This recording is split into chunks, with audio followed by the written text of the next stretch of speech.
Você sabia que existe um santo que fez um lobo assassino prometer diante de uma cidade inteira que nunca mais mataria, e o animal cumpriu o pacto até morrer de velhice? Essa história está documentada em registros oficiais da Igreja do século XIII. E não foi o único milagre desse tipo. São Francisco de Assis não apenas amava os animais, ele possuía algo que a cristandade perdeu desde a queda de Adão: o domínio sobre a criação. Os cronistas franciscanos, especialmente Tomás de Celano e São Boaventura, registraram com precisão detalhes que desafiam qualquer explicação natural. Não estamos falando de lendas piedosas inventadas séculos depois. Estamos falando de testemunhos oculares de frades que viveram com Francisco, que viram com seus próprios olhos criaturas selvagens curvarem-se diante de um homem pobre de Assis, como se reconhecessem nele algo que transcendia a natureza humana. O que Francisco tinha que nós perdemos? Porque corvos, lobos, peixes e até insetos obedeciam sua voz como se entendessem cada palavra. A resposta está nos documentos originais, nos relatos que a Igreja preservou, mas que poucos conhecem em profundidade. Estes não são contos de fadas. São eventos investigados, testemunhados por múltiplas pessoas, registrados por homens que arriscaram sua credibilidade ao colocá-los no papel. E eles revelam algo profundo sobre a santidade, sobre o que acontece quando um ser humano se torna tão transparente a Deus que a própria criação responde.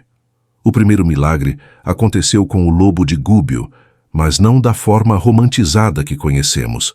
A cidade estava aterrorizada. Não era apenas medo de um animal selvagem, era terror puro. O lobo tinha matado pessoas, tinha dilacerado homens armados que tentaram caçá-lo. As crônicas dizem que ninguém ousava sair das muralhas da cidade. Os campos estavam abandonados. O comércio havia parado. Era um cerco invisível, mais eficaz que qualquer exército, porque vinha de uma fera que parecia impossível de deter. Quando Francisco decidiu ir ao encontro do lobo, os habitantes de Gúbio o imploraram para não fazer isso.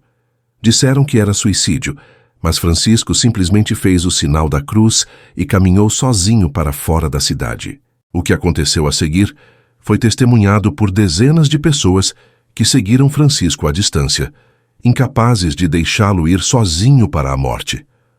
Tomás de Celano registra que o lobo veio correndo com a boca aberta, pronto para atacar.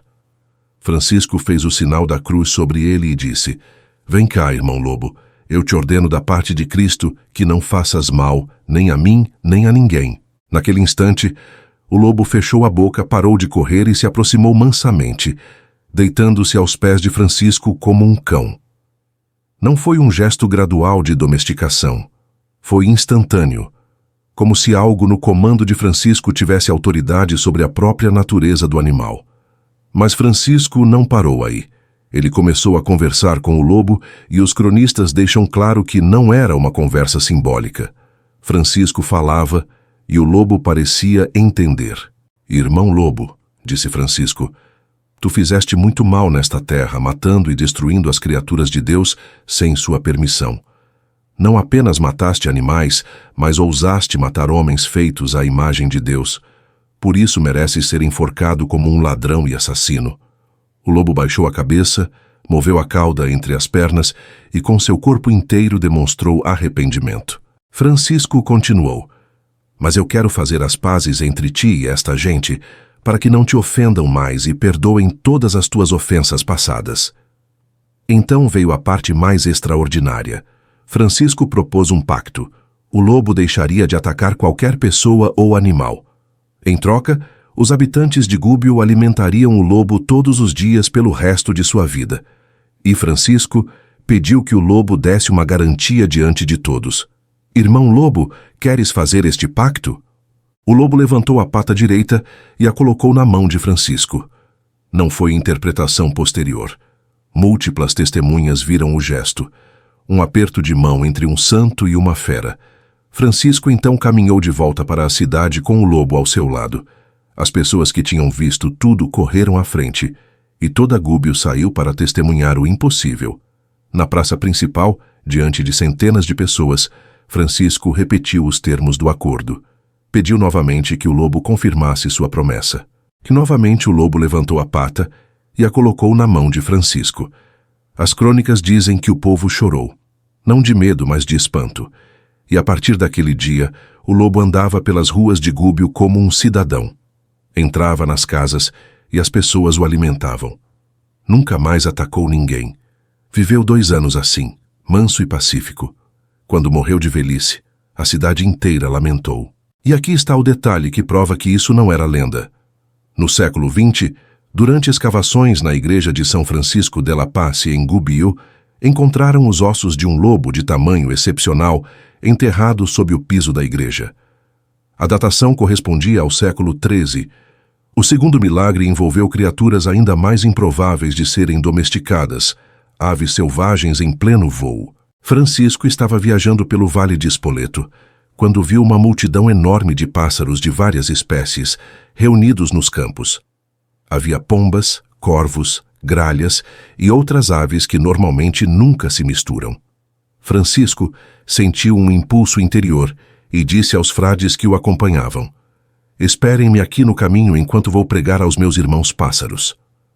Ele correu para o meio do campo onde estavam os pássaros. O normal seria que todos levantassem voo no momento em que um humano se aproximasse. Mas não levantaram. São Boaventura registra que Francisco começou a pregar. "Meus irmãos pássaros", disse, "muito deveis louvar vosso Criador, que vos vestiu de penas e vos deu asas para voar, que vos concedeu o ar puro e que vos governa sem que tenhais cuidado algum." E enquanto Francisco falava, algo extraordinário aconteceu. Os pássaros começaram a reagir. Esticavam os pescoços em direção a ele. Abriam as asas, abriam os bicos, curvavam as cabeças. As testemunhas oculares, incluindo vários frades, disseram que os pássaros demonstravam alegria manifesta. Saltitavam ao redor de Francisco, alguns tocavam suas vestes com as asas, e nenhum voou embora até que Francisco desse a bênção e permissão.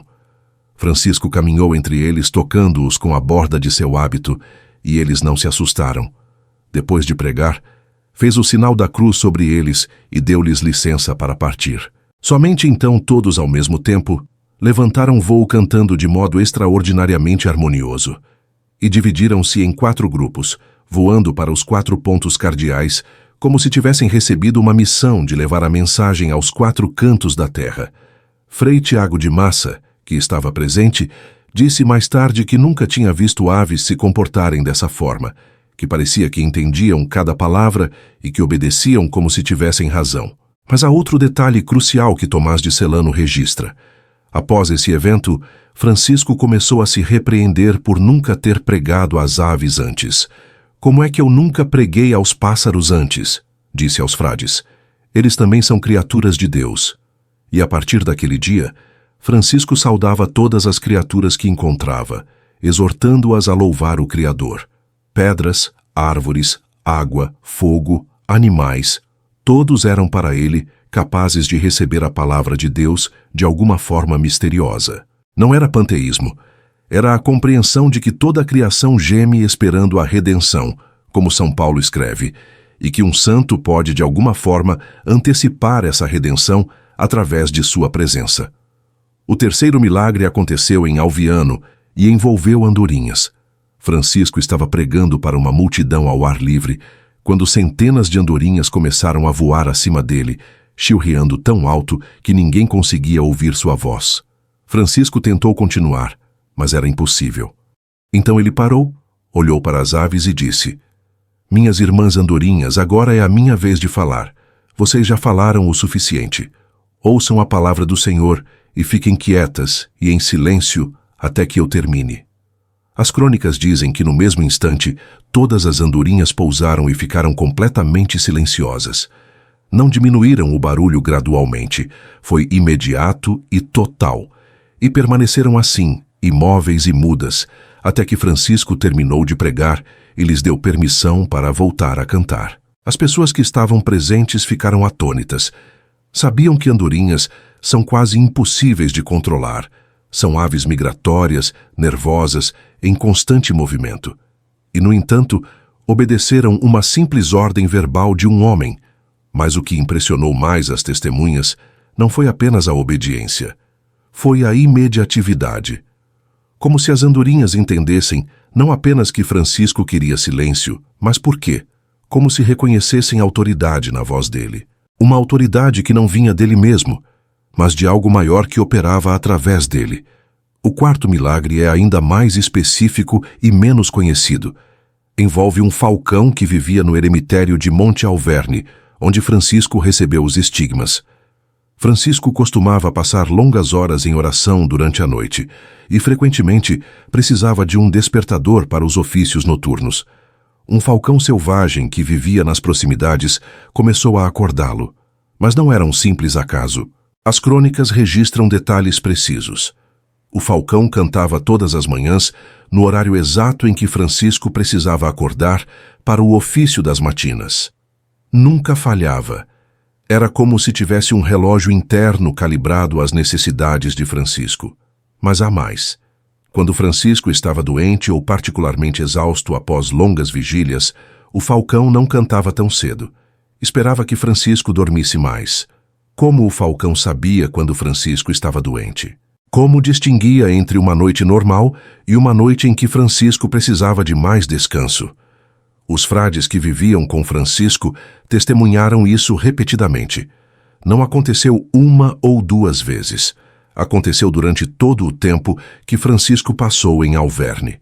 O falcão tornou-se seu companheiro de oração, seu despertador providencial, e nunca perturbava os outros frades. Cantava apenas para Francisco, no momento certo, com sensibilidade que ultrapassa qualquer instinto animal conhecido. São Boaventura, que investigou cuidadosamente esses relatos antes de escrever a biografia oficial de Francisco, disse que o falcão parecia enviado por Deus especificamente para aquele propósito. E quando Francisco deixou Alverne pela última vez, já com os estigmas e próximo da morte, o falcão não cantou mais, como se sua missão tivesse terminado, como se soubesse que não veria Francisco novamente. Detalhes assim não são invenções piedosas. São observações precisas de homens que viveram aqueles momentos e que tinham tudo a perder ao registrar algo que pudesse ser facilmente desmentido. O quinto milagre envolve peixes e aconteceu em Riete. Francisco estava gravemente doente e os médicos recomendaram que comesse peixe. Um homem trouxe-lhe um peixe ainda vivo chamado tinca. Francisco, em vez de permitir que o cozinhassem, pegou o peixe nas mãos e começou a falar com ele. Irmão peixe, louvado seja nosso Criador. Então colocou o peixe de volta na água. O normal seria que o peixe nadasse rapidamente para longe, mas não foi isso que aconteceu. O peixe ficou ao lado de Francisco, na superfície da água, como se estivesse ouvindo. Não se mexia. Ficou ali até que Francisco fizesse o sinal da cruz e lhe desse permissão para partir. Somente então nadou para longe. Mas há um caso ainda mais extraordinário com peixes que aconteceu em Rimini. Francisco estava tentando pregar, mas os hereges da cidade se recusavam a ouvi-lo. Zombavam dele e o impediam de falar. Francisco então se virou e foi até a praia do rio. Começou a pregar aos peixes. Já que os infiéis se recusam a ouvir, ouçam vocês, peixes do mar e do rio, a palavra de Deus. E então aconteceu algo que dezenas de pessoas testemunharam e que está registrado em múltiplas fontes. Os peixes começaram a vir. Não alguns, multidões deles. Peixes de todos os tamanhos, pequenos e grandes, começaram a juntar-se diante de Francisco com as cabeças fora da água. As crônicas descrevem a cena com detalhes. Os peixes menores ficavam na frente, os médios atrás e os maiores mais distantes, formando como que um semicírculo organizado. E todos permaneciam imóveis, com as cabeças erguidas, como uma congregação atenta. Francisco pregou sobre a bondade de Deus que tinha dado aos peixes um elemento tão nobre para viver, água pura, e sobre como deviam louvar o Criador. E os peixes não se mexiam. Apenas quando Francisco deu a bênção e os despediu, voltaram às profundezas. O povo de Rimini, que tinha se recusado a ouvir Francisco, viu tudo isso e muitos se converteram naquele dia. Disseram que se até os peixes ouviam a palavra de Deus, quanto mais deveriam os homens. O sexto milagre envolve uma criatura ainda mais humilde: um cordeiro. Francisco estava viajando quando viu um cordeiro sozinho entre muitas cabras. Disse aos frades: "Vocês veem aquele cordeiro caminhando tão manso entre as cabras?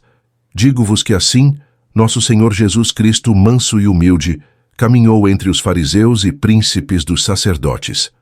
Francisco ficou tão comovido que comprou o cordeiro para salvá-lo do matadouro. Mas não tinha como cuidar do animal em suas viagens. Entregou o cordeiro aos cuidados de uma senhora devota em Roma. O que aconteceu depois está documentado em testemunhos múltiplos. O cordeiro começou a imitar Francisco.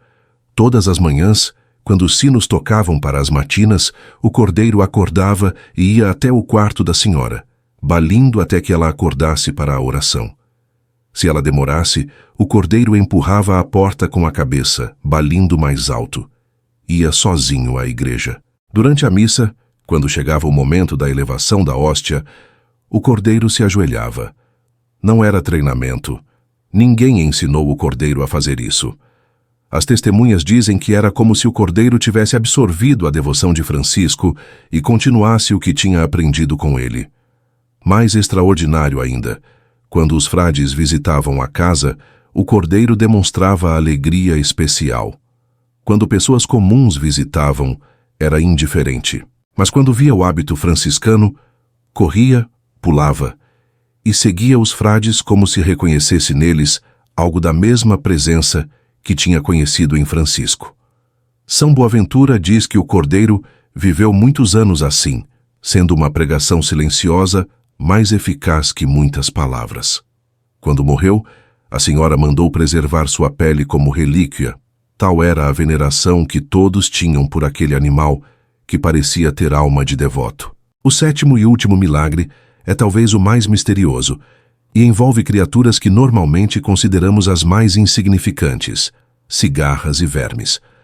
Havia uma cigarra que vivia numa figueira próxima à cela de Francisco em Porciúncula.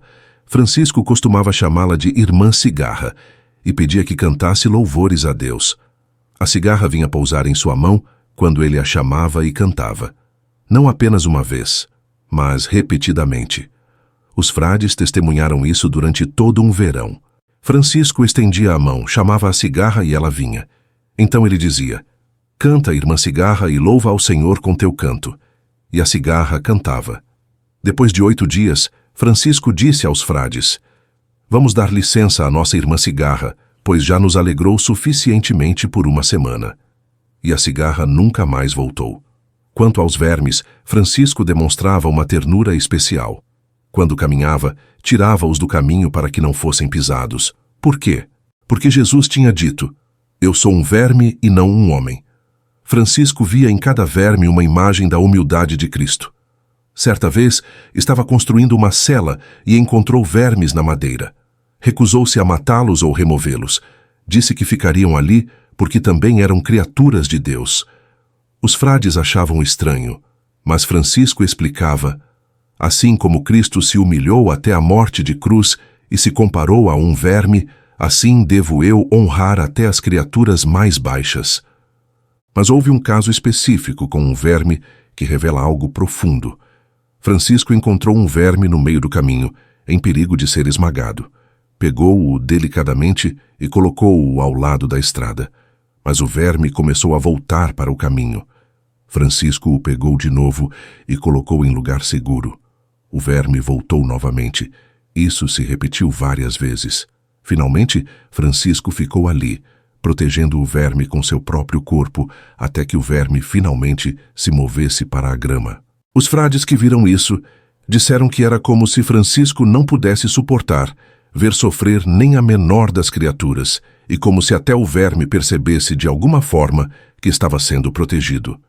Esses 7 milagres não são histórias isoladas, são padrões, são evidências de algo que operava através de Francisco e que transformava sua relação com toda a criação.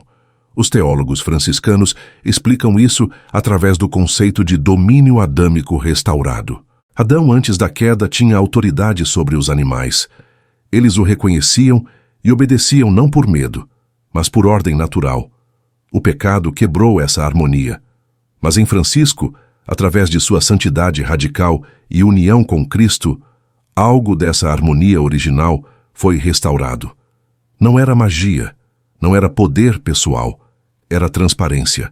Francisco tinha se tornado tão transparente a Deus que a criação via através dele o próprio Criador. São Boaventura escreve que Francisco tinha recuperado a inocência original, que sua pureza era tanta que os animais reconheciam nele algo que tinham perdido em todos os outros humanos. Por isso, obedeciam. Não porque Francisco os dominasse, mas porque não havia nele nada que os ameaçasse. Nenhum pecado que distorcesse a relação natural entre homem e criação. Francisco era perigoso apenas para o demônio. Para as criaturas de Deus, era refúgio. E há um detalhe teológico crucial que não pode ser ignorado. Todos esses milagres aconteceram após Francisco ter renunciado completamente a tudo, após ter se despojado até de suas roupas diante do bispo e ter escolhido a pobreza absoluta. Foi quando não tinha mais nada, quando não reivindicava nada, quando não dominava nada, que tudo começou a obedecer-lhe. É o paradoxo do Evangelho. Quanto mais você renuncia ao domínio sobre as coisas, mais autoridade verdadeira você recebe. Quanto mais você se esvazia, mais Deus pode preencher. Francisco não queria poder sobre os animais. Queria apenas amá-los como criaturas de Deus. E foi exatamente esse amor desinteressado que abriu a porta para o milagroso. Os documentos são claros. Esses eventos foram investigados. Tomás de Celano escreveu sua primeira biografia de Francisco apenas 2 anos após sua morte, quando todas as testemunhas ainda estavam vivas e podiam confirmar ou negar os fatos. São Boaventura, ao escrever a biografia oficial, entrevistou pessoalmente dezenas de frades que tinham vivido com Francisco. Esses homens arriscaram sua credibilidade. Sabiam que mentir sobre um santo seria pecado gravíssimo, e, no entanto, mantiveram seus testemunhos mesmo sob escrutínio. O que isso significa para nós hoje? Significa que a santidade não é apenas bondade moral, é transformação ontológica. É tornar-se uma nova criatura tão radicalmente que até a criação ao redor responde de forma diferente. Francisco não amava os animais sentimentalmente, amava-os teologicamente, via neles reflexos do Criador, via neles sermões de humildade, obediência, louvor. E porque via Deus neles, eles de alguma forma viam Deus nele. Esses milagres também revelam algo sobre a natureza da criação que esquecemos, que toda criatura geme esperando a redenção, que há uma saudade cósmica pela restauração da ordem original. E quando um santo aparece, quando alguém realmente transparente a Deus caminha pela terra, a criação reconhece. É como se por um momento o véu se rasgasse e tudo voltasse a ser como deveria ser. O lobo deixa de ser assassino, os pássaros param para ouvir a palavra de Deus, os peixes sobem à superfície, o cordeiro se ajoelha na elevação, porque na presença de um santo, mesmo que por instantes, o céu toca a terra. Francisco morreu em 1226, mas seus milagres com animais continuam ecoando, não como contos de fadas, mas como testemunhos de que o Evangelho é verdadeiro, que a graça realmente transforma, que é possível viver de tal forma que até a criação muda ao nosso redor. Cada um desses 7 milagres é um desafio para nós. Eles perguntam: o que você faria se tivesse que enfrentar um lobo assassino com apenas uma cruz e fé? Como você trataria um verme no caminho? Você pararia sua pregação para dar permissão às andorinhas? Você veria em um peixe um irmão digno de ouvir a palavra de Deus? Francisco viu. E porque viu, a criação respondeu. Os milagres não foram truques para impressionar, foram consequências naturais de uma vida sobrenatural. Foram o transbordamento de uma santidade tão real que quebrou as barreiras entre céu e terra, entre homem e criação, entre o que é e o que deveria ser. E eles permanecem registrados, não para que admiremos Francisco à distância, mas para que entendamos que o mesmo Deus que operou através dele ainda opera hoje. A mesma graça que fez um lobo curvar-se ainda pode transformar corações de pedra. A mesma autoridade que silenciou andorinhas ainda pode acalmar tempestades interiores. Esses 7 milagres são prova de que santidade não é mito. É realidade mais concreta que qualquer coisa que chamamos real. E que quando um homem realmente se entrega a Deus, até os animais selvagens reconhecem que algo mudou, que o reino de Deus está próximo, que a redenção começou.